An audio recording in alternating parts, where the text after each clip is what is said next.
Hello, আমি আরিয়ান।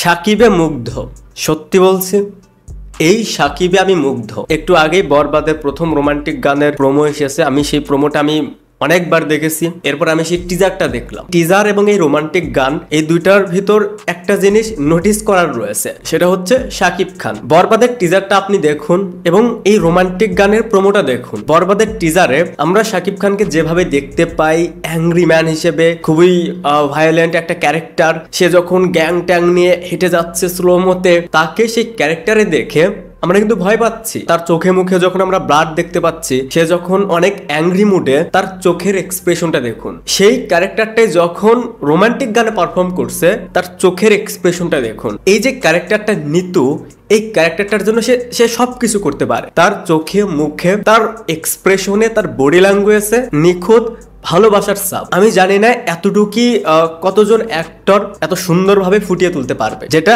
শাকিব খান করে দেখিয়েছে। এজন্যই বললাম যে আমি ভাই এই সাকিবে মুগ্ধ।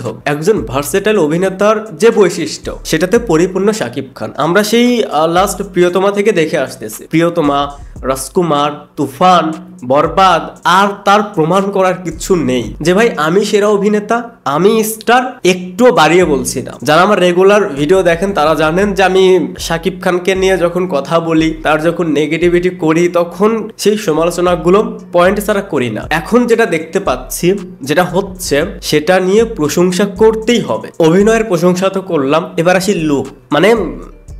ডে বাই ডে এত সুন্দর হয়ে যাচ্ছে। আমি সেই গানের রিভিউতে বলেছি, শাকিব খানকে এই গানে এত সুন্দর লাগতেছে। আপনাদের মনে আছে কিনা জানি না, আমি ফেসবুক পেজে একটা পোস্ট করেছিলাম। আমি সেখানে বলেছিলাম যে বরবাদে শাকিব খানকে অনেক বেশি স্টাইলিশ ভাবে প্রেজেন্ট করা হবে। সেটা তার কস্টিউম থেকে শুরু করে, সেটা তার লুক, সেটা তার হেয়ার কাট, সেটা সব কিছুর দিক থেকে। যদি রোমান্টিক গানের প্রোমোটা দেখেন, তাকে কতটা সুন্দরভাবে প্রেজেন্ট করা হয়েছে, কতটা স্টাইলিশ ভাবে প্রেজেন্ট করা হয়েছে, যার কারণে দেখতে আরো বেশি সুন্দর লাগতেছে। সো আপনি শাকিব খানের হেটার্স হতে পারেন। হেটার্স ভাই শাহরুখ খানেরও রয়েছে, টম ক্রুজেরও রয়েছে, বাট আপনি দেখতে পাচ্ছেন যে একটা ভালো কাজ সে যেটা করছে, তার অভিনয়, তার লুক, এটা অ্যাপ্রিসিয়েট করার মতন, তখন সেটা অ্যাপ্রিসিয়েট করুন। ভালো কিছু দেখলেও সেটার অ্যাপ্রিসিয়েট করতে হয়। তার সেটাই আমি করলাম, এক্সট্রা ভাবে একটা ভিডিও বানিয়ে। বরবাদ দেখার অপেক্ষায়, সিনেমাতে তাকে আরো কতভাবে দেখা যাবে, তার লুক নিয়ে এক্সপেরিমেন্ট, তার অভিনয় ভেরিয়েশন, তার ভার্সেটাইল অ্যাক্টিং,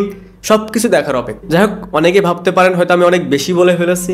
আমি মনে হয় না যে আমি বেশি বলেছি, যতটুকু বলার তার চেয়ে হয়তো কমই বলেছি। আমার মনে হলো যে ভাই একটু এটা শেয়ার করি তোমাদের সাথে। যাই হোক, আমার মতন এই বিষয়গুলো কারো ভেবেছো, সেটা অবশ্যই কমেন্টসে জানাতে পারো। আর এই চ্যানেলে যদি তুমি নতুন হয়ে থাকো, তাহলে প্লিজ সাবস্ক্রাইব। বাই।